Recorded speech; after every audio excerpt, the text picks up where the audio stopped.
ಏನ್ ಹೇಳಿದ್ರು ಯೇಸು ಕ್ರಿಸ್ತನು?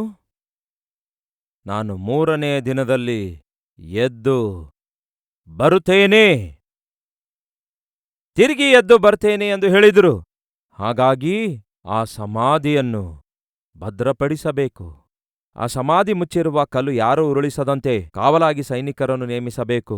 ಅದಕ್ಕೆ ರಾಜ ಮುದ್ರೆ ಹಾಕಬೇಕು ಎಂದು ಯೋಚಿಸಿ ಪಿಲಾತನ ಬಳಿಗೆ ಹೋಗಿ ಸೈನಿಕರ ಸಹಾಯ ತೆಗೆದುಕೊಂಡರು. ಪ್ರಿಯರೇ, ಈ ಮಹಾಯಾಜಕರು ಯೇಸು ಕ್ರಿಸ್ತನು ಮರಣವನ್ನು ಗೆದ್ದು ತಿರುಗಿ ಎದ್ದು ಬರಲಾರದ ಹಾಗೆ ಮಾಡಬಹುದಾದ ಪ್ರಯತ್ನವೆಲ್ಲ ಮಾಡ್ತಾರೆ.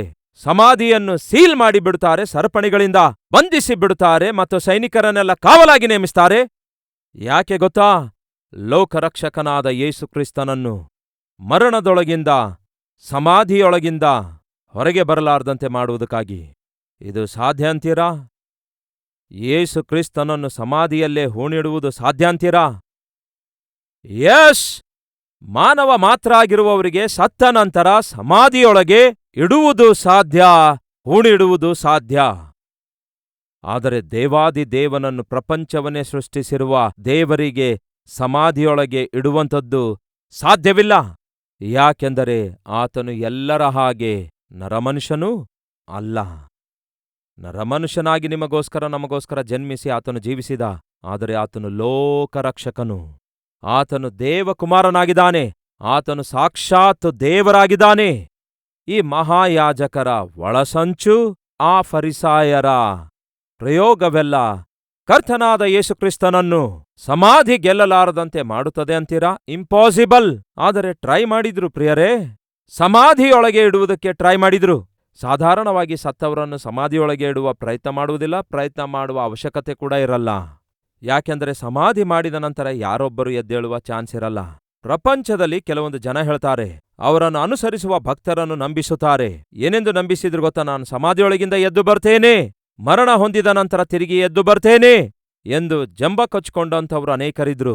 ಆದರೆ ಈ ಪ್ರಪಂಚ ಚರಿತ್ರೆಯಲ್ಲೇ ನಾನು ಮರಣವನ್ನು ಜಯಿಸುತ್ತೇನೆ ಎಂದು ಹೇಳಿ ಮರಣವನ್ನು ಜಯಿಸಿದಾತನು ನನ್ನ ಕರ್ತನಾದ ಯೇಸುಕ್ರಿಸ್ತನ ಹೊರತಾಗಿ ಯಾರೊಬ್ಬರು ಕೂಡ ಈ ಭೂಮಿಯ ಮೇಲೆ ಇಲ್ಲಿಯವರೆಗೂ ಹುಟ್ಟಲಿಲ್ಲ. ಕೇವಲ ಯೇಸು ಕ್ರಿಸ್ತನು ಮಾತ್ರವೇ ನಾನು ಮರಣವನ್ನು ಗೆದ್ದು 3ನೇ ದಿನದಲ್ಲಿ ಎದ್ದು ಬರ್ತೇನೆ ಅಂದಿದ್ರು. ಎದ್ದು ನಿರೂಪಿಸಿದ್ರು. ಯಾಕೆಂದ್ರೆ ಆತನು ಸಾಕ್ಷಾತ್ ದೇವರಾಗಿರೋದ್ರಿಂದ.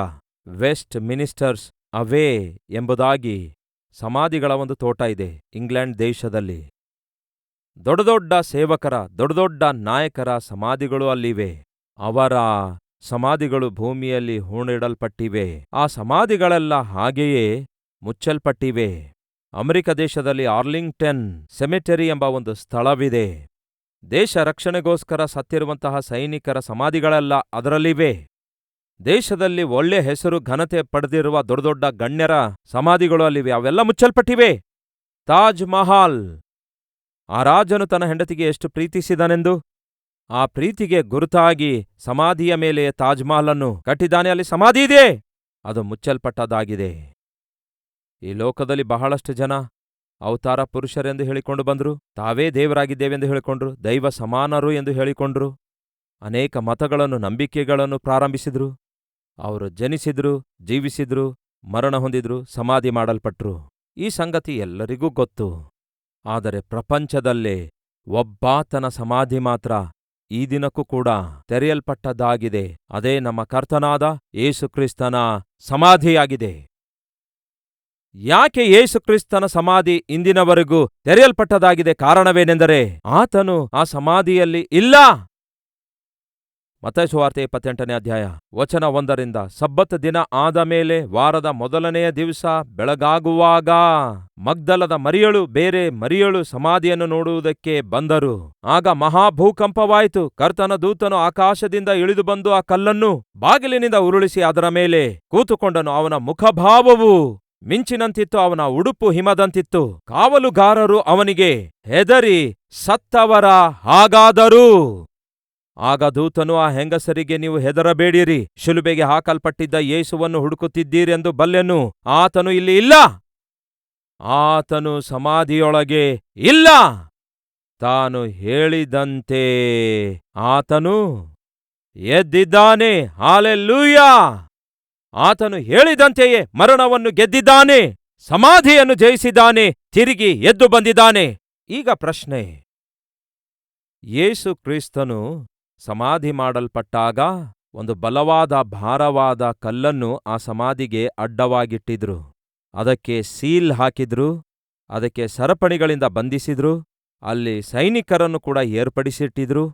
ಎದಕ್ಕಾಗಿ ಯೇಸುಕ್ರಿಸ್ತನನ್ನು ಒಳಗಡೆಯಿಂದ ಹೊರಗಡೆಗೆ ಮಾಡುವುದಕ್ಕಾಗಿ. ಒಂದು ಪ್ರಶ್ನೆ, ಸತ್ತಿರುವಂತಹ ಯೇಸುಕ್ರಿಸ್ತನು ಒಳಗಡೆ ಬದುಕಿರೋದಾದ್ರೆ ಅದು ಮಹಾ ಅದ್ಭುತ.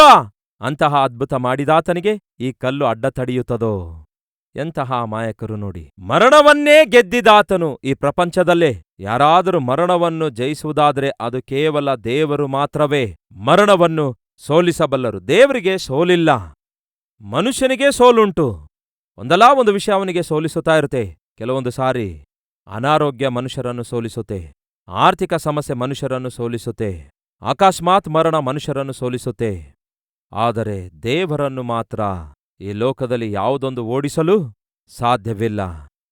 ಯಾಕೆಂದರೆ ಸಮಸ್ತವನ್ನೇ ತನ್ನ ಕೈಗೆ ತೆಗೆದುಕೊಳ್ಳಬಲ್ಲಂತಹ ಸಮಸ್ತ ವಿಧವಾದ ಅಧಿಕಾರವುಳ್ಳಾತನೇ ದೇವಾದಿದೇವನು.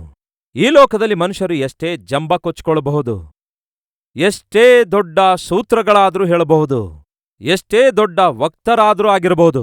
ಆದರೆ ಒಂದು ದಿನ ನಾವೆಲ್ಲರೂ ಕೂಡ, ಇವರೆಲ್ಲರೂ ಕೂಡ ಒಂದಲ್ಲ ಒಂದು ದಿವಸ ಮರಣದ ಮುಂದೆ ತಲೆ ಬಾಗಿಸಲೇಬೇಕು. ಯಾಕೆಂದರೆ ಮನುಷ್ಯರಿಗಿಂತಲೂ ಮರಣವು ಬಹು ಶಕ್ತಿಯುಳ್ಳದಾಗಿದೆ. ಆದರೆ ಅಷ್ಟೊಂದು ಶಕ್ತಿಯುಳ್ಳ ಮರಣವನ್ನೇ ಮಣಿಸಿ ಜಯಿಸಬಲ್ಲಾತನು ಕೇವಲ ದೇವರು ಮಾತ್ರವೇ. ಕೇವಲ ದೇವರು ಮಾತ್ರವೇ ಮರಣದ ಕುತ್ತಿಗೆಯನ್ನು ಮಣಿಸಬಲ್ಲನು.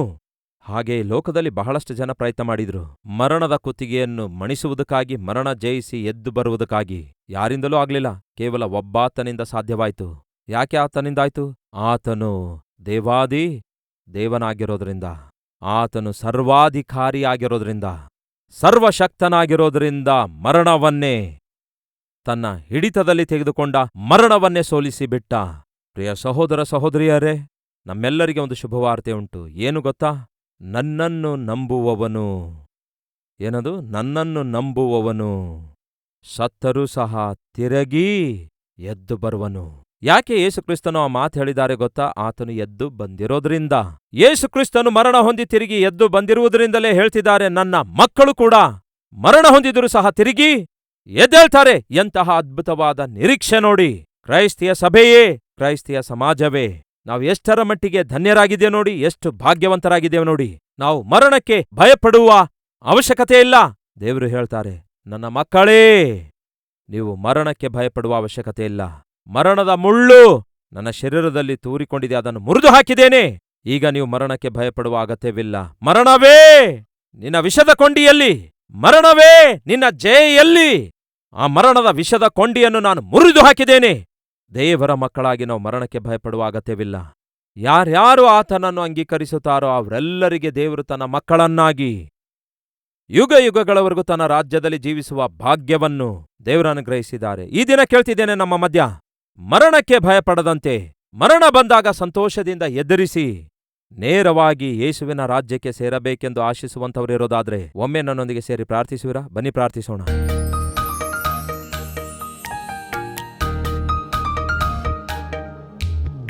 ಮಹಾಪರಿಶುದ್ಧನಾದ ಪ್ರೀತಿಯುಳ್ಳ ತಂದೆಯೇ, ಶ್ರೇಷ್ಠವಾದ ಈ ಸಮಯದಲ್ಲಿ ನೇರವಾದ ಸಂದೇಶದ ಮೂಲಕ ನಮ್ಮೆಲ್ಲರೊಂದಿಗೆ ಮಾತಾಡಿದಕ್ಕಾಗಿ ನಿಮಗೆ ಸ್ತುತಿ ಸ್ತೋತ್ರಗಳು. ದೇವರೇ, ನೀವೇ ದೇವಕುಮಾರನೆಂದು, ಸಾಕ್ಷಾತ್ ದೇವರಾಗಿದ್ದೀರೆಂದು, ನಮಗೋಸ್ಕರವೇ ಈ ಭೂಲೋಕಕ್ಕೆ ಬಂದು ನಮ್ಮ ಸ್ಥಾನದಲ್ಲಿ ಮರಣ ಹೊಂದಿದ್ದೀರೆಂದು, ಮರಣವನ್ನು ಜಯಿಸಿ ತಿರುಗಿ ಎದ್ದು ಬಂದಿದ್ದೀರೆಂದು ನಿರೂಪಿಸಿದ್ದೀರಿ. ಪ್ರತಿಯೊಬ್ಬರೂ ನಿಮ್ಮಲ್ಲಿ ನಂಬಿಕೆ ಇಡುವುದರಿಂದ ನಾವು ಮರಣಕ್ಕೆ ಭಯಪಡುವ ಅಗತ್ಯವಿಲ್ಲ. ಮರಣ ಹೊಂದಿದರೂ ಸಹ ತಿರುಗಿ ಎದ್ದು ಬರ್ತೇವೆಂದು, ಎದ್ದು ಬಂದು ಪರಲೋಕದಲ್ಲಿ ಕಣ್ಣು ತೆರೆಯುತ್ತೇವೆಂದು ಹೊಂದಿಕೊಂಡಿರುವ ಈ ಅದ್ಭುತವಾದ ನಿರೀಕ್ಷೆ ಕೇವಲ ನಿಮ್ಮ ಮುಖಾಂತರ ಮಾತ್ರ ಸಾಧ್ಯವೆಂದು, ದೇವರೇ, ಈ ವಾಕ್ಯ ಕೇಳಿರುವ ನಿಮ್ಮ ಮಕ್ಕಳು ಇದನ್ನು ಕೇಳಿ ನಂಬುವುದಾದರೆ ಅವರ ಹೆಸರುಗಳು ಜೀವಬಾಧ್ಯರ ಪಟ್ಟಿಯಲ್ಲಿ ಬರೆಯಲ್ಪಡ್ತವೆ. ಮರಣ ಹೊಂದಿದ ನಂತರ ಯುಗ ಯುಗಗಳವರೆಗೂ ನಿಮ್ಮ ರಾಜ್ಯದಲ್ಲಿ ನಿಮ್ಮ ಮಕ್ಕಳಾಗಿ ಜೀವಿಸ್ಲಿಕ್ಕಿದ್ದಾರೆ.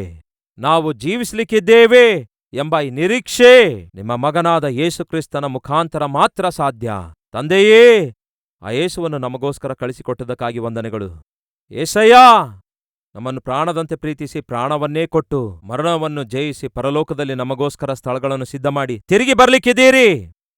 ನೀವು ತಿರುಗಿ ಬಂದಾಗ ಆ ಮಧ್ಯಾಕಾಶದಲ್ಲಿ ನಿಮಗೆ ಭೇಟಿಯಾಗುವಂತಹ ಭಕ್ತರಲ್ಲಿ ನಾವೆಲ್ಲರೂ ಇರುವ ಹಾಗೆ ಯುಗ ಯುಗಗಳವರೆಗೂ ನಿಮ್ಮ ರಾಜ್ಯದಲ್ಲಿ ಇರುವಂತಹ ಮಹಾಕೃಪೆ ಅನುಗ್ರಹಿಸಿರಿ ಎಂದು ಕೈ ತೋರಿಸಿರುವ ಪ್ರತಿಯೊಬ್ಬರಿಗೂ ಆ ಭಾಗ್ಯ ಕೊಡಿರಿ ಎಂದು ಯೇಸುವಿನ ನಾಮದಲ್ಲಿ ಬೇಡಿ ಹೊಂದಿದ್ದೇವೆ ತಂದೆಯೇ, ಆಮೇನ್.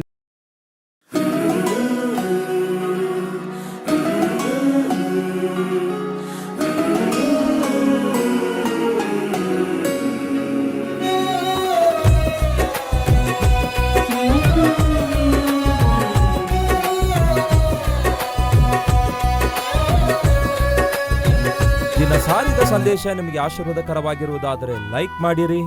ಇಂಥ ಅದ್ಭುತವಾದ ಸಂದೇಶಗಳನ್ನು ಪ್ರತಿದಿನ ನೋಡಲು ಆಶಿಸುತ್ತಾ ಇದ್ದೀರಾ? ಹಾಗಾದರೆ ಸಬ್ಸ್ಕ್ರೈಬ್ ಮಾಡಿ, ಹಾಗೆಯೇ ಬೆಲ್ ಐಕಾನ್ ಕ್ಲಿಕ್ ಮಾಡಿ ಅನೇಕರಿಗೆ ಈ ಸಂದೇಶವನ್ನು ಶೇರ್ ಮಾಡುವ ಪ್ರಯತ್ನ ಮಾಡಿ.